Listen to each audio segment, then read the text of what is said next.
नमस्कार दोस्तों, मैं अंकुर उपाध्याय स्वागत करता हूं आप सभी का आपके अपने YouTube channel share market analysis में। टोटल 6 स्टॉक्स के बारे में आप सभी के साथ बात करूंगा जिनमें अच्छी खासी करेक्शन हो गई है रीसेंट डेज में, और इन्वेस्टर्स को अब ये समझ में नहीं आ रहा कि इन स्टॉक्स में एक्यूमुलेशन किया जाए या एग्जिट किया जाए। कंपनी 6 की 6 अच्छी है, स्ट्रॉन्ग है, आपने नाम सुना होगा, इन्वेस्टमेंट की राय भी कभी ना कभी किसी ना किसी एनालिस्ट से सुनी होगी। लेकिन अभी जो है ना, करेक्शन हो गई है 30% तक की। तो अब 2 सवाल उठ रहे हैं, ऐड और एग्जिट। तो कोशिश करेंगे इसी चीज को कवर करने की। शुरू करता हूं एक एक करके सारी चीजों के बारे में डिस्कस करना। वन मोर थिंग, मैं यहां केवल और केवल लॉन्ग टर्म पर्पज से बात करूंगा। सिंपल, अगर मैं बाय कह रहा हूं लॉन्ग टर्म के लिए गिरावट में, यानी कि गिरावट में लेना है, अभी पसंद नहीं है। सिंपल। अब शुरू करते हैं। पहले मैं आपको स्टॉक्स के नाम बताता हूं और उसी सीक्वेंस में स्टॉक्स की डिटेल्स पे बात करेंगे। सबसे पहले Aarti industries, garden reach ship builders, Bharat dynamics, एमटा technologies, Birla soft, CE info system जिसे आप मैप माई इंडिया के नाम से भी जानते हैं। अब सबसे पहले आरती इंडस्ट्रीज की बात करते हैं। दोस्तों, आरती इंडस्ट्रीज के स्टॉक में आपने रिसेंटली रिजल्ट्स आते हुए देखे, फिर कॉन्कॉल से गाइडेंस आई और उसके बाद स्टॉक टूटा। रिजल्ट्स कंपनी के अच्छे थे हर एक पैरामीटर पे, गाइडेंस कंपनी की अच्छी नहीं थी। कॉन्कॉल में मजा नहीं आया मार्केट को, जिसके बाद स्टॉक 10-12% क्रैश हुआ same day, and next day again 3-2.5-3% correct हुआ। उसके बाद एक रिपोर्ट हाईलाइट होती है, आई थिंक जेपी मॉर्गन की थी या किसी और की ब्रोकरेज हाउस की थी, जो 615 के लिए इस स्टॉक के टारगेट सजेस्ट कर रहे थे। मेरा सिंपल सा व्यू है, इसमें सारी नेगेटिव चीजें प्राइस्ड इन है। इससे ज्यादा फर्दर डाउनसाइड मैं फिलहाल नहीं देख रहा हूं। लॉन्ग टर्म व्यू से मेरे को लगता है इसको खरीदना चाहिए, एवरेज करना चाहिए और एक्यूमुलेट करना चाहिए। टारगेट्स की बात करें तो 650, जो अभी ये आपके लिए 620 ट्रेड कर रहा है, ये आपके लिए 750, 900 एंड उसके बाद भी मुझे और तेजी दिखती है, लेकिन समय लगेगा। आपके लिए ये मान लीजिए कि ये स्टॉक यहां से कितना नीचे जा सकता है।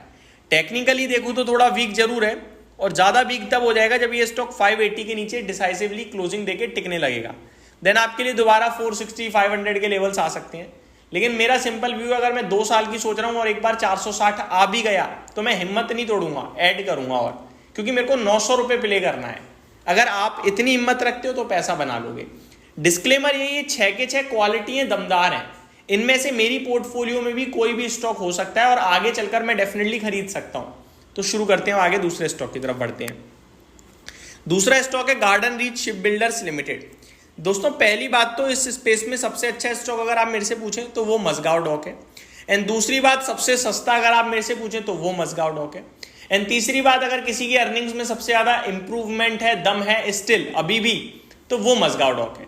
तो जब मेरे पास सेक्टर में कोई और लीडर है तो फिर मैं इस पे फोकस नहीं करूंगा, और इस पे फोकस करूंगा तो तब जब पूरा सेक्टर चल चुका है, ये चला ही नहीं है, सब कुछ ठीक है, तो मैं इसमें निवेश करूंगा। इसी प्रकार मैंने कोचिन शिपयार्ड भी ट्रेड किया था। जब मजगांव चल चुका था, गार्डन चल चुका था, मैंने कहा कोचिन चला ही नहीं, ऐसे प्ले करना चाहिए, तो वो एक थीम अलग हो जाती है। लेकिन अभी सब चल चुके हैं। तो गार्डन रीच के रिजल्ट्स में मेरे को उतना मजा नहीं आया, गार्डन रीच के वैल्यूएशंस में मेरे को मजा नहीं आ रहा है, और टेक्निकल तो मेरे को काफी खराब दिख रहे हैं। तो अगर मैं अगले 6 महीने की बात करूं तो थोड़ी डिप और दिखती है, लेकिन अगर लॉन्ग टर्म की बात करूं तो पहली प्रेफर्ड पिक तो मजगांव डॉक होगी। लेकिन अगर कोई गार्डन रीच में ही रहना चाहता है तो मेरे को लगता है 1100-1200 रुपए के करीब एक अच्छा भाव है जहां से आप निवेश करना शुरू कर सकते हो। एज ऑफ नाउ अभी मैं इसमें कोई इंटरेस्ट नहीं रखता हूं। थर्ड है BDL, Bharat dynamics limited. No doubt stock strong है, कंपनी अच्छी है, लेकिन सेम चीज यहां भी होती है दोस्तों। इस कंपनी में सबसे ज्यादा बढ़िया स्टॉक मुझे लगता है इस सेक्टर में तो वो है HAL, हिंदुस्तान एरोनॉटिक्स। दूसरे नंबर पे BEL है, तीसरे नंबर पे कहीं जाके मेरे को BDL पसंद आता है। इस सेक्टर में अगर सबसे सस्ता है तो वो HAL है, देन BEL है, और उसके बाद BDL है। इस सेक्टर में अगर सबसे बढ़िया अर्निंग्स किसी की आ रही है तो वो HAL है। तो मेरे को लगता है कि फिर HAL प्रेफर्ड पिक हो जाती है। टेक्निकल टर्म्स पे बात करें तो BDL का खराब जरूर है टेक्निकल स्ट्रक्चर, लेकिन इतना खराब नहीं है कि आपको कि भैया स्टॉक बेकार है, भाग जाएं। वैल्यूएशन का थोड़ा डिस्कंफर्ट है, बाकी BDL भी काफी क्वालिटी कंपनी है। लॉन्ग टर्म के लिए BDL के इन्वेस्टर्स BDL में चाहो तो रह सकते हो, क्योंकि ये बहुत तेज चलता है, नो डाउट है। इसकी एक अलग ही फैन फॉलोइंग है, इस स्टॉक की अलग ही चाहने वाले हैं। लेकिन BDL को मैं लेने के लिए बढ़िया मौका मेरी नज़र में होगा 900 से 1000 रुपये के बीच में, यहाँ से 300-400 रुपये नीचे। अगर मिलेगा तो लेंगे, नहीं मिलेगा तो कोई बात नहीं, दूसरे स्टॉक्स हैं वहाँ पे निवेश कर सकते हैं। लॉन्ग टर्म के लिए BDL भी अच्छा लगता है। नेक्स्ट है एमटार टेक। एमटार टेक की बात करूँ तो रिसेंटली रिजल्ट्स आए थे, 1600 1650 हुआ था, तब भी मैंने वीडियो बनाई थी। गोल्डन अपॉर्चुनिटी है, लीजिए। 2 क्वार्टर कंटिन्यू खराब हो गए हैं बट मैनेजमेंट अच्छा है, तो लोगों ने कमेंट करा कि भाई आपके पास खुद पड़ा है इसलिए भाई कह रहा है खरीदने को। ऐसा नहीं है भाई, अगर मेरे पे है और मैं खरीदने को बोलूँगा तो शायद आप मेरे पास एक बार वीडियो देखोगे, दूसरी बार नहीं देखोगे। सही राय जाएगी, सही चीज़ बोलूँगा, आपको समझ में आएगी, देन डेफिनेटली आप मेरे साथ जुड़े रहोगे, लाइफ लॉन्ग जुड़े रहोगे। तो मैं यही चाहता हूँ कि मैं सही से सही, अच्छी से अच्छी इन्फॉर्मेशन प्रोवाइड कर पाऊँ जितना मेरे पे बनता है, और आपके साथ जुड़ा रहूँ, कनेक्टेड रहूँ। इससे ज़्यादा मुझे कुछ नहीं चाहिए। अभी मैं एमटार पे भी बात करूँ तो एमटार मेरे को स्टिल स्ट्रॉन्ग दिखता है।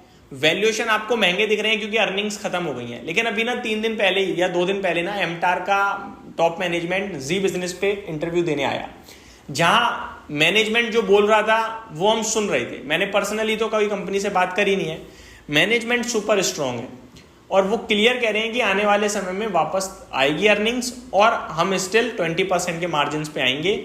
2 क्वार्टर खराब रहने थे जो हो चुके हैं, अब यहाँ से इंप्रूवमेंट आएगी। तो एमटार still a buy, hold and average. एमटार में कोई स्टॉप लॉस नहीं दूंगा, 1650 के करीब और खरीदने को बोलूंगा। 1800 पे लीजिए, 2400-2500 रुपये के लक्ष्य बनेंगे। बाकी लॉन्ग टर्म के लिए निवेश है तो निवेशित रहिए, अच्छी कंपनी है। 5,500 करोड़ के मार्केट कैप पे कंपनी खड़ी है, डिफेंस क्षेत्र में कामकाज करने वाली। नेक्स्ट है B soft. I think video stretch हो रही है, मेरे को कोशिश करनी होगी जल्दी जल्दी। बिरला सॉफ्ट की बात करें तो मिड कैप आईटी में अच्छा लगता है ये स्टॉक बी सॉफ्ट मेरे को, लेकिन इस स्टॉक की बात करूं दोस्तों तो ये चल नहीं रहा है। ये हर बार इसके ब्रेकआउट फेल हो जाते हैं। स्टॉक ने एक बार फिर ब्रेकआउट दिया था, फेल हो गया। अभी मैं कहूँगा, सिर्फ इतना कहूँगा, 565 के स्टॉप लॉस से आप होल्ड कीजिए। अगर 565 का लेवल टूट जाए तो एग्जिट कर देना, अदरवाइज आप होल्ड कर सकते हो। चाहो रिस्क लेना, चाहो रिस्क तो खरीद भी सकते हो। Last but not the least, CE info system या फिर मैप माई इंडिया, कुछ भी कह लीजिए। कंपनी अच्छी है, दमदार है, शानदार है, कोई दिक्कत दिखती नहीं है। स्टॉक को लॉन्ग टर्म के लिए लीजिए। मैंने पहले भी 1100-1200 रुपये पे सजेस्ट किया हुआ है ये स्टॉक आपको। अभी भी मैं सिर्फ यही बोलूँगा कि आप स्टॉक को लेके बैठे रहिए। खरीदारी के लिए अगर आप सोच रहे हो तो 1750-1800 एक बहुत अच्छा रेंज होगा खरीदने के लिए। लॉन्ग टर्म के लिए स्टॉक स्ट्रॉन्ग दिखता है मुझे। वैल्यूएशन थोड़े ऊपर है, इसीलिए 1750-1800 की बात कर रहा हूँ। तो ये मेरी तरफ से 6 के 6 स्टॉक्स पे बाय, सेल, होल्ड पे वैरायटी। होप आपको सारी चीज़ें समझ में आई होंगी। Thank you so much for watching this video. Have a great day guys.